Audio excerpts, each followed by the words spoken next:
এই প্রভাস মণ্ডলকে এনকাউন্টারে মেরে দেওয়াটার প্রতি আমার পূর্ণ সমর্থন আছে। আমি মহিলা হিসেবে বলছি বেশ করেছে যা করেছে। শুধু পারক্ষেত কেন, সব জায়গা থেকে তো টাকা পাওয়া যাচ্ছে। টাকা, ধর্ষণ কি হয়নি? তো 15 বছর ধরে তো আমাদের লুটেছে।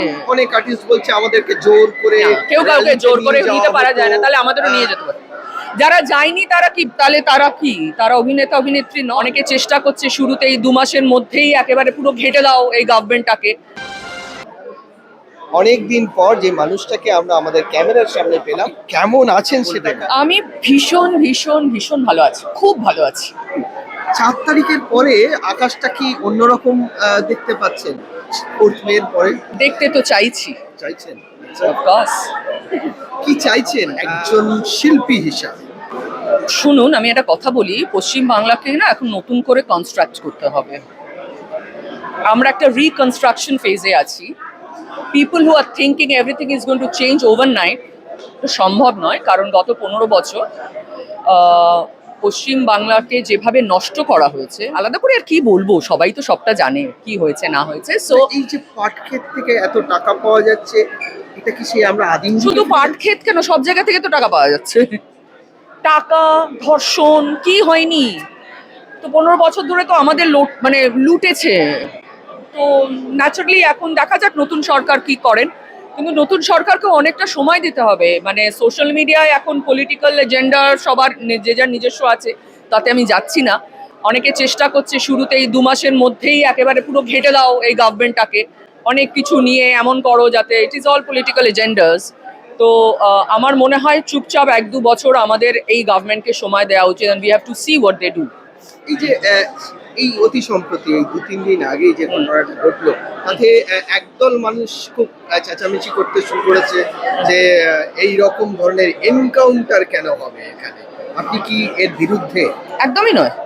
আচ্ছা, ও যদি ক্রাইম করে থাকে, যাকে মারা হচ্ছে সে যদি ক্রাইম করে থাকে, কারণ তাকে তার সিসিটিভি ফুটেজ আছে যে মেয়েটাকে নিয়ে যাচ্ছে, সেইখানে পুলিশ যদি হ্যাঁ দেখুন, এনকাউন্টারের অনেকগুলো খারাপ দিকও আছে, আমি সেটা বলছি না। অনেক রাজনৈতিক দল এটার সুযোগও নিতে পারে, সেটা আছে, দ্যাট ইজ দেয়ার। কিন্তু এই প্রভাস মণ্ডলকে খুন করাটা আমি ভীষণ ওকে যে খুন বলবো না, এনকাউন্টারে মেরে দেওয়াটার প্রতি আমার পূর্ণ সমর্থন আছে। আমি মহিলা হিসেবে বলছি বেশ করেছে যা করেছে। তবে যদি গিয়ে ক্রাইম, লোকে ভয় পায়, ক্রাইমটা কমে পশ্চিমবাংলায়, কারণ ক্রিমিনালস আর এভরিওয়্যার। শুনুন, আমি একটা কথা বলছি, 15 বছর একটা রাজনৈতিক দল এখানে কাজ করেছে, তারা কি অপকর্ম করেছে আমরা সবাই জানি। প্রত্যেকটা ডিপার্টমেন্টে তাদের অপকর্ম আছে, প্রত্যেকটা জায়গায় তাদের অপকর্ম আছে। সেই মানুষগুলো কিন্তু চলে যায়নি, তারা কিন্তু রয়েছে, এবং তারা রয়েছে এবং তাদের রোজগারে কিন্তু টান পড়েছে, কারণ চুরিচামারি এখন করতে পারছে না। এবার বিষয়টা হচ্ছে এখন নানা রকম ভাবে উত্তপ্ত করার এরা চেষ্টা করবে, because this people are still there. এরা তো পালিয়ে যাচ্ছে না, পশ্চিমবাংলাতে আছে, তো সুযোগও নেই। তো তারা এইসব ঘটনা করবে এবং কিছু রাজনৈতিক দল ঘোলা জলে মাছও ধরবে, এটার অ্যাডভান্টেজ নেওয়ার চেষ্টা করবে। বাট আমার সাধারণ মানুষের কাছে এটাই আমার বলা, যে don't go by social media posts and all that. কারণ এটা বুঝতে হবে যে সোশ্যাল মিডিয়া যারা সারাক্ষণ বসে থাকে তারা রোজগার করে সোশ্যাল মিডিয়াতে। একটা কিছু হচ্ছে, always they go against the thing, and ওটা থেকে একটা কন্ট্রোভার্সি তৈরি করে দেয় just to grab few eyeballs. তাদের ভিউয়ার্স বাড়বে, তাদের ওই বাড়বে। It is absolutely a business thing. So I don't জাজ এনিথিং বাই সোশ্যাল মিডিয়া। ডিমের দাম হঠাৎ করে বেড়ে গেল, না দেখুন, আমি একটা কথা বলছি, ডিম ছোড়াটা যে আমি খুব একটা সমর্থন করছি এমনটা নয়। প্রতিবাদ করা, ওরা যেটা করেছে সেটা মানুষ প্রতিবাদ করেছে, এবং প্রতিবাদ করেছে বলেই সেই সরকার চলে গেছে। তা আলাদা করে ডিম ছুঁড়ে আর প্রতিবাদ করার দরকার আছে বলে আমার মনে হয় না। তবে আমি একটা কথা বলবো, এতটাই অত্যাচার করেছে, এতটাই অরাজকতা চলতো, যে এরা বোধহয় আউট অফ ফ্রাস্ট্রেশন করছে, but I think they should not do it. এই যে 15 বছরের এই ইন্ডাস্ট্রি, যদিও আমরা এটাকে ইন্ডাস্ট্রি বলি না, এটা ডেলি ট্রেড বলবো এই আমাদের ফিল্ম জগৎটাকে, তো এই জায়গা থেকে দাঁড়িয়ে এই যে যারা এখন জেলের গারদে, তাদের সঙ্গে কি আপনার কোনো সাক্ষাৎ হয়েছিল কোনো সময়? আপনাকে কি কোনোভাবে ডিস্টার্ব করেছিল? আমি শত হস্ত দূরে থাকি এসবের থেকে, আমার সঙ্গে এদের কারো মানে I was not at all inclined to any political party from my childhood. মানে আমি কোনো পলিটিক্যাল পার্টির প্রতি আমার কোনো ইনক্লিনেশন নেই, আমার কোনো আর্টিস্টরা এখন অনেক আর্টিস্ট বলছে আমাদেরকে জোর করে কেউ কাউকে জোর করে নিয়ে নিতে যাওয়া পারা হতো। যায় না, তাহলে আমাদেরও নিয়ে যেতে পারে। যারা যায়নি তারা কি, তারা অভিনেতা অভিনেত্রী নন? যারা গেছে তাদের নিজস্ব এজেন্ডা ছিল, তারা গেছে। এখন গঙ্গা জলে এই যে এখন ধুতে চাইলে তো হবে না। এখন হ্যাঁ, এই যে এখন তারা নিজেদেরকে ধোয়া তুলসী পাতা বলার চেষ্টা করছে, সব দায় তাদের ওপরে, এর কি প্রতিবাদ হবে না? এই যে আপনারা তো সেই সময় অনেক অফার পেয়েছিলেন, কিন্তু আপনারা তো সেই জায়গাটায় দাঁড়াননি, সেই প্ল্যাটফর্মটায় গিয়ে, এর কি প্রতিবাদ হওয়া দেখুন, উচিত?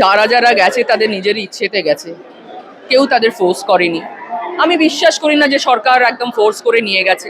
আর যদি ফোর্সও করে, সেটা রেজিস্ট করার মতো ক্ষমতা যাদের আছে তারা যায়নি, যাদের ছিল না, যারা মনে করেছে গেলে আমার লাভ হবে তারা গেছে।